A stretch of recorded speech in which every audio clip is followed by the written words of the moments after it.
Hey, what's cracking, guys?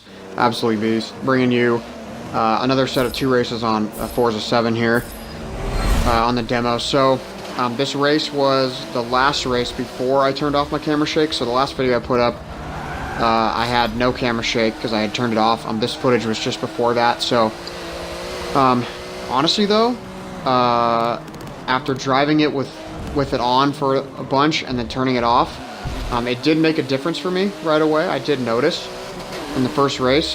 It just felt a little more like stable, I guess you could say.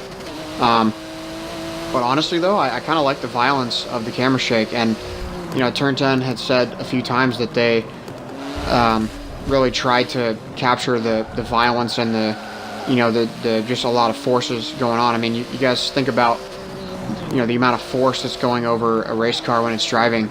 You know, these cars have so much downforce. Like if you look at Formula 1, for example, they're obviously going to have the most downforce, or almost the most downforce. I guess, you know, things like Audi R18 and you know, cars like that might have more downforce. But Formula 1 car has an insane amount of downforce. So, you know, downforce is air pushing down on the car. When you get moving really fast, air becomes like water, basically. So, you know, if you imagine sticking your hand out the window when you're going, you know, 25 miles an hour, it's just sort of breezy. But if you're going 75 miles an hour and you stick your hand out the window, it, you know, it'll push your arm back. There's a lot of force. So what they do is basically a good portion of Formula 1. You know, there's lots of regulations in Formula 1, so they have to have specific engine regulations. They can only use so much fuel. They can only burn off so much oil. They can only use so many engines. I mean, so there's lots and lots of very specific requirements, which make it F1. You know, the FIA governs all that stuff, tells them, you know, what they can and can't do, and they do that to keep the sport competitive. You know, otherwise, you know, the sport wouldn't be as competitive. But anyway, all that to say, a lot of the work that a Formula 1 team does is related to downforce, which is designing the car in a way. Now, you know, the design, I'm not sure if the design is completely, they don't have complete freedom over the design. I'm not sure they have any freedom over the design, but they can adjust all their winglets and stuff to make sure they get the maximum amount of downforce.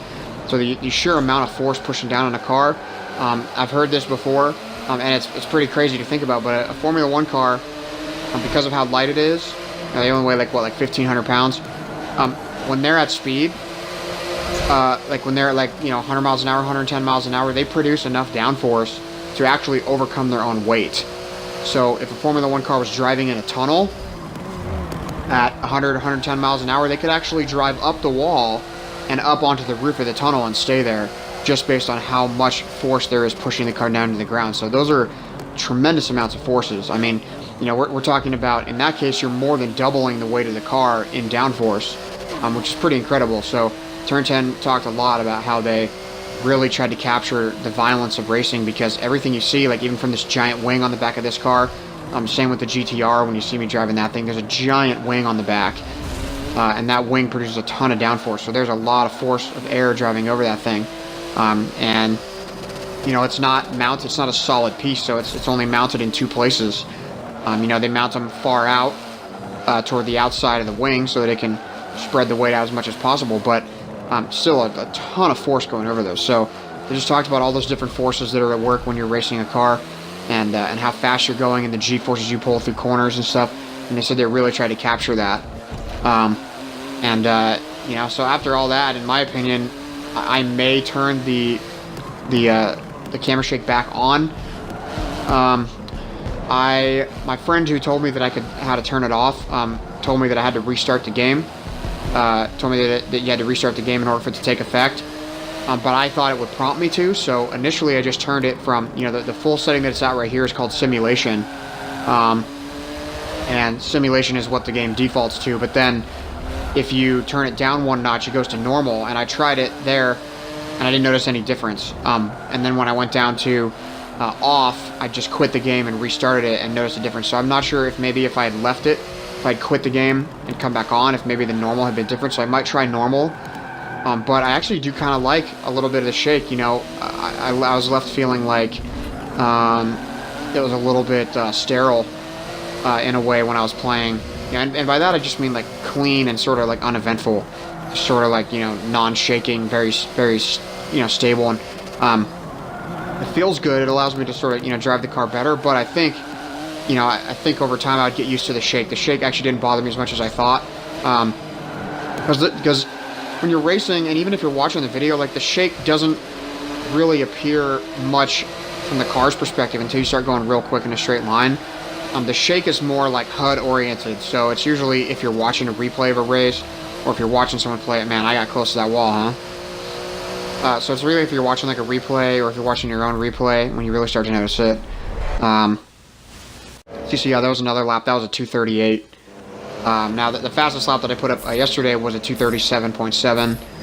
That's, you know, that's quick. As far as the forums are concerned, someone had put together a little mini list of who had done what in the forum, and that, you know, that's up there.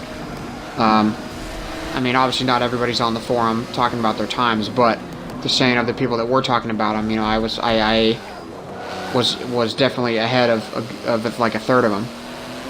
But you know, that was a slower lap. So yeah, and I mean, this one's my favorite one to drive. Actually, yeah. Anyway, the fastest time might have been 2 days ago, or might have been yesterday. I'm not sure, but yeah, the trick that I learned from Nikita Corsa was about driving backwards, and so I haven't done that yet with the Porsche. This was my favorite car to drive in the demo so far. The track is new, which is pretty cool. It's an okay track. I'm not a huge fan of it. I mean, it's good. I like racing it. I'm just, you know, it's not like mind-blowingly good or anything, in my opinion. It's just sort of a little bit too much elevation changes and too many of these, you know, tight corners I don't really know how to take very well. But I could see how in other classes it'd be fun, like, you know, X class or something. I bet that'd be awesome. I can see a couple of corners that I think would be issues online. You know, I'm not really sure. You know, people just bombing through corners and taking people out kind of stuff, but yeah, that was a great turn, great turn. Yeah, I don't know, I'm just enjoying the demo a lot. I can't wait, guys. It's now Tuesday, and everything comes out for me on Friday, so I am super excited. So now I'm assuming, well, I shouldn't say I'm assuming. I don't know whether I'll be able to play Thursday night at midnight. I think I will. I think that's how it's going to go. Let me check what the date is, because I know that, yeah, I mean, I would assume it'd be available Thursday night at midnight, but not 100% sure on that, so, you know, make sure if you want to see stuff from there, make sure you check back on my channel, because I want to put stuff up right away. I'm not sure how many videos that first day. I mean, I'm going to record a bunch, but I'm not sure how many I'll actually upload. It's kind of tough to upload more than one video in a day, because it doesn't get the same sort of attention that one does. So if you put up multiple videos, they almost kind of like steal from each other. So but absolutely, videos coming. I can't wait. I'll do the first race. I'll record that for sure. You know, they always give like a little, like I don't know what to call it, like a